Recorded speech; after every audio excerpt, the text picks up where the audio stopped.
Good morning, नमस्कार दोस्तों, स्वागत है आप सभी का आज के मुख्य समाचार में। तो चलिए जानते हैं दिन भर की 25 बड़ी खबरों को फटाफट अंदाज में। पर आगे बढ़ने से पहले वीडियो को लाइक और चैनल को जरूर सब्सक्राइब करें, साथ में लगे नोटिफिकेशन को ऑन करें। चलिए वीडियो स्टार्ट करते हैं। जी हाँ, आपको बता दें कि हरियाणा में अगले साल 2024 होने वाले विधानसभा चुनाव और लोकसभा चुनाव को लेकर सियासी बिसात बिछने शुरू हो गए। जी हाँ, राज्य के प्रमुख दलों के नेताओं ने जनता के बीच अपनी पेठ बनानी शुरू कर दी है। इसी बीच कांग्रेस नेता और राज्यसभा सांसद दीपेंद्र सिंह हुड्डा ने जनता के बीच चुनावी वादों की झड़ी लगा दी है। जी हाँ, दीपेंद्र सिंह हुड्डा ने कहा कि हमारी पार्टी का संकल्प है, सत्ता में आने पर गरीब परिवारों को 100-100 गज के मकान दिए जाएंगे। हाथ से हाथ जोड़ो का नारा देते हुए हुड्डा ने कहा कि प्रदेश में कांग्रेस की सरकार बनने पर बुजुर्गों को प्रतिमाह 6,000 रुपये पेंशन, नौजवानों को रोजगार, प्रदेश की जनता को हर महीने 300 यूनिट फ्री बिजली दी जाएगी। इसके अलावा उन्होंने जनता से पुरानी पेंशन स्कीम को भी बहाल करने का वादा किया है। जी हाँ, आपको बता दें कि भारतीय रिजर्व बैंक ने 19 मई से 2,000 रुपये के नोटों को सर्कुलेशन में बंद करने का ऐलान किया। जी हाँ, अपने बयान में आरबीआई ने कहा कि 30 सितंबर तक ये नोट वैध रहेंगे और इन नोटों को बदला जा सकेगा। वहीं दूसरी तरफ आरबीआई के गवर्नर शक्तिकांत दास ने यह साफ कर दिया कि लोगों को ज्यादा पैनिक होने की जरूरत नहीं है। लोग दुकानों पर जाकर आसानी से 2,000 के नोटों के जरिए खरीदारी कर सकते हैं। जी हाँ, लेकिन अब सवाल ये उठ रहा है कि अगर दुकानदार आपसे 2,000 रुपये का नोट लेने से इनकार कर दे तो फिर आपके पास क्या कानूनी विकल्प होगा। दरअसल कोई भी चीज अगर कानूनी है और उसे कोई व्यक्ति इनकार करता है तो फिर नेचुरली हर इस देश के कंज्यूमर या नागरिक को उसके खिलाफ कानूनी प्रक्रिया में जाने का अधिकार है। जी हाँ, आपको बता दें कि रेसलिंग फेडरेशन ऑफ इंडिया के अध्यक्ष ब्रिजभूषण शरण सिंह के खिलाफ चले पहलवानों के विरोध के बीच नार्को टेस्ट ताजा मुद्दा बन गया। जी हाँ, अपने ऊपर लगे यौन उत्पीड़न के आरोपों के बीच बीजेपी सांसद ब्रिजभूषण शरण सिंह ने एक बड़ा बयान देते हुए ऐलान किया कि वो नार्को टेस्ट कराने को तैयार हैं, लेकिन एक शर्त पर। सिंह ने विरोध करने वाले पहलवान विनेश फोगाट और बजरंग पुनिया को भी नार्को टेस्ट कराने की चुनौती दी है। उन्होंने वादा किया कि अगर दोनों पहलवानों का भी लाई डिटेक्टर स्टेट होगा तो ये भी इसके लिए तैयार हैं। जी हाँ, आपको बता दें कि मणिपुर के इंफाल में सोमवार को फिर से हिंसा भड़कने के बाद सेना बुलाई गई है। जी हाँ, इंफाल के न्यू लेम्बुलेन इलाके में शरारती तत्वों ने खाली मकानों में आग लगा दी थी। जी हाँ, मौके पर सुरक्षा कर्मी मौजूद हुए हैं। सेना ने कहा कि इंफाल के बाहरी इलाके में आज सुबह संभावित संघर्ष के इनपुट के जवाब में सेना और असम राइफल्स की टुकड़ी को वहां भेजा गया और स्थिति को नियंत्रण में लाया गया है। जी हाँ, सेना की ओर से कहा गया है कि 3 संदिग्धों को पकड़ा गया और 2 हथियार बरामद किए गए हैं। स्थिति शांतिपूर्ण है। जी हाँ, गौरतलब है कि अनुसूचित जनजाति के दर्जे की मैतेई समुदाय की मांग के विरोध में 3 मई को मणिपुर में जनजाति एकता मार्च के दौरान हिंसा भड़क गई थी। जी हाँ, हिंसा शुरू होने के बाद से मैतेई और कुकी समुदायों के बीच हुई झड़पों में 70 से अधिक लोगों की जान चली गई थी। जी हाँ, आपको बता दें कि नई संसद भवन बनकर तैयार है, लेकिन इसके उद्घाटन को लेकर अब सियासत तेज हो गई। जी हाँ, एक दिन पहले कांग्रेस के पूर्व अध्यक्ष राहुल गांधी ने ट्वीट कर सरकार को घेरा था। उन्होंने कहा था कि नई संसद का उद्घाटन पीएम मोदी को नहीं, राष्ट्रपति को करना चाहिए।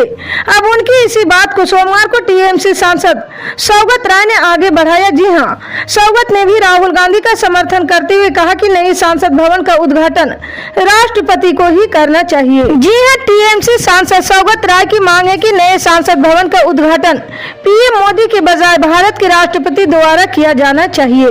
जी हाँ, उन्होंने ट्वीट करके कहा कि राहुल गांधी की उठाई मांग से हम भी सहमत हैं। जी हाँ, नए संसद भवन का उद्घाटन पीएम नरेंद्र मोदी के बजाय भारत के माननीय राष्ट्रपति द्वारा किया जाना चाहिए। जी हाँ, आपको बता दें कि गेहूं खरीद अब अंतिम दौर में अब कुछ महीने खेत खाली रहेंगे। मानसून के दस्तक के साथ जून के अंतिम महीने से धान की बुआई की शुरुआत हो जाएगी। जी हाँ, इस बीच हरियाणा सरकार ने किसानों को धान की सीधी बुआई करने पर सब्सिडी देने का ऐलान किया है। जी हाँ, योजना के तहत किसानों को प्रति एकड़ 4,000 रुपये की प्रोत्साहन राशि दी जाएगी। जी हाँ, आपको बता दें कि देश के अधिकतर हिस्सों में गर्मी ने लोगों को परेशान किया हुआ। जी हाँ, चिलचिलाती धूप और बढ़ते तापमान ने लोगों को घर में कैद रहने को मजबूर कर दिया है। जी हाँ, लोगों को घर से बाहर निकलना मुश्किल हो रहा। हालांकि इस चिलचिलाती धूप और बढ़ते तापमान के बीच मौसम विभाग ने पश्चिम बंगाल के लिए बारिश का ऑरेंज अलर्ट जारी किया है। जी हाँ, मौसम विभाग की माने तो पश्चिम बंगाल के जिलों में 23 से 27 मई के बीच बारिश की गतिविधियां देखने को मिलेगी। जी हाँ, 23 मई के आसपास झारखंड और आसपास के क्षेत्र में चक्रवाती हवाओं का क्षेत्र बनने और बंगाल की खाड़ी से नमी आने की संभावना के चलते 23 से 27 मई के दौरान पश्चिम बंगाल के जिलों में गरज चमक के साथ ओलावृष्टि और बारिश देखने को मिलेगी। जी हाँ, आपको बता दें शिक्षक भर्ती घोटाले में सीबीआई ने हाल ही में टीएमसी नेता अभिषेक बनर्जी से पूछताछ की थी। अब पूछताछ से राहत के लिए अभिषेक बनर्जी ने सुप्रीम कोर्ट का रुख किया है। अभिषेक बनर्जी ने सुप्रीम कोर्ट में याचिका दायर की है, जिस पर सर्वोच्च अदालत 26 मई को सुनवाई करेगी। अभिषेक बनर्जी की तरफ से वरिष्ठ वकील अभिषेक सिंघवी अदालत में पेश हुए हैं। जस्टिस अनिरुद्ध बोस और जस्टिस संजय करोल के कनेक्शन में बेंच ने मामले को सुनवाई के लिए 26 मई को लिस्ट करने का निर्देश दिया है। जी हाँ, आपको बता दें केंद्रीय गृह मंत्री अमित शाह 2 दिवसीय दौरे पर असम आ रहे हैं। वे 24 मई को शाम गुवाहाटी पहुंचेंगे। इस दौरान वे कई कार्यक्रमों में शामिल होंगे। इस बीच गुवाहाटी में धारा 144 लागू कर दी गई है। जानकारी के मुताबिक वे 24 मई की शाम को गुवाहाटी पहुंचेंगे। 25 मई को गृह मंत्री गुवाहाटी में आयोजित होने वाले एक कार्यक्रम में शामिल होंगे, जहाँ असम सरकार विभिन्न सरकारी विभागों के नए भर्ती उम्मीदवारों को लगभग 45,000 नियुक्ति पत्र वितरित करेंगे। जी हाँ, आपको बता दें दिल्ली सरकार के पूर्व मंत्री सत्येंद्र जैन को सोमवार सुबह अचानक तबीयत बिगड़ गई है, जिसके बाद जैन को तिहाड़ से दिल्ली से सफदरगंज अस्पताल लाया गया है। मनी लॉन्ड्रिंग मामले में सत्येंद्र जैन करीब 1 साल से तिहाड़ जेल में बंद है। पिछले हफ्ते ही सुनवाई के दौरान सत्येंद्र जैन के वकील ने सुप्रीम कोर्ट में कहा था कि जेल में आप नेता का वजन करीब 35 किलो कम हो गया है, उनका स्वास्थ्य ठीक नहीं है। याचिका पर सुनवाई के दौरान उनके वकील अभिषेक मनु सिंघवी ने जैन की स्वास्थ्य संबंधी समस्याओं को उठाया था। सिंघवी ने कहा कि जैन की तबीयत ठीक नहीं है, वह कंकाल जैसे दिखने लगे हैं। कोर्ट को इस मामले पर विचार करते हुए जरूरत है। इससे पहले 15 मई को सत्येंद्र जैन ने अपने खिलाफ मनी लॉन्ड्रिंग मामले में जमानत के लिए सुप्रीम कोर्ट का रुख किया था। उन्होंने अपने खिलाफ मनी लॉन्ड्रिंग मामले में अपनी जमानत याचिका खारिज करने के लिए दिल्ली हाई कोर्ट के आदेश को चुनौती दी थी। जी हाँ, आपको बता दें संपूर्ण ज्ञानवापी परिसर के भारतीय पुरातत्विक सर्वेक्षण की ओर से वैज्ञानिक पद्धति से सर्वे कराने संबंधित दी गई अर्जी पर सोमवार को मुस्लिम पक्ष ने जिला जज डॉक्टर अजय कृष्ण वेश्वर की अदालत में आपत्ति दाखिल की है। अंजुमन इंतजामिया मस्जिदें व सुन्नी सेंट्रल वक्फ बोर्ड ने 42 बिंदुओं पर 6 पेज में आपत्ति दर्ज कराई है। अदालत ने सर्वे से जुड़े एक अन्य प्रकरण के सुप्रीम कोर्ट ने लंबित होने की बात कहते हुए सुनवाई 7 जुलाई तक टाल दी है। जी हाँ, आपको बता दें 15 अप्रैल को प्रयागराज में माफिया अतीक अहमद और उसके भाई अशरफ की गोली मारकर हत्या कर दी गई थी। हत्या आरोपियों को दोनों पर ताबड़तोड़ फायरिंग की गई थी। मौके पर ही दोनों की मौत हो गई थी। प्रयागराज के कलविन अस्पताल ने जाते समय पुलिस हिरासत में दोनों की हत्या से हड़कंप मच गया था। इस हत्याकांड में एक नाम बेहद चर्चा में है, वह है जिगाना। दरअसल जिगाना पिस्टल का नाम है।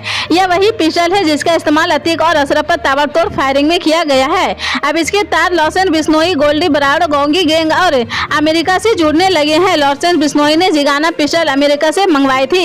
इन्हें भारत तक पहुंचाने से गोल्डी बराड़ में अहम भूमिका निभाई थी। दोनों जिगाना पिस्टल 2021 में मंगवाई गई थी। इन पिस्टल को गोगी गैंग के लिए मंगवाया गया। राष्ट्रीय जांच एजेंसी की पूछताछ में लॉरेंस बिश्नोई ने खुद यह बात कबूली है।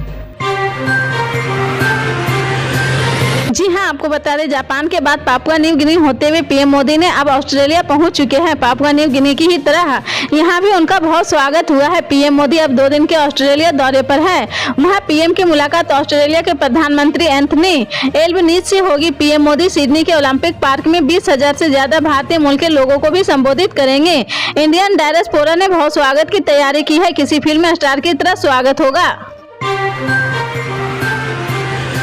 आपको आपको बता दें गुजरात एटीएस ने अहमदाबाद से 4 आतंकियों को गिरफ्तार किया है। सोमवार को एंटी टेररिस्ट वार्ड गुजरात के अधिकारी ने बताया कि चारों आतंकी अलग कायदा के सदस्य हैं। चारों बांग्लादेश के रहने वाले हैं जो फिलहाल अहमदाबाद में रहते हैं। गुजरात एटीएस दीपन भद्र ने बताया कि चारों को भारत भेजे जाने से पहले बांग्लादेश में उनके कमांडरों में ट्रेनिंग दी थी। चारों के पास अल कायदा के लिए फंडिंग की व्यवस्था करने की जिम्मेदारी थी जो संगठन के अवैध कामों में खर्च होते हैं। इसके अलावा चारों के पास स्थानीय युवाओं को कट्टरपंथी बनाने के साथ साथ उन्हें आतंकी संगठनों में शामिल कराने के लिए राजी करने का काम भी सौंपा गया था।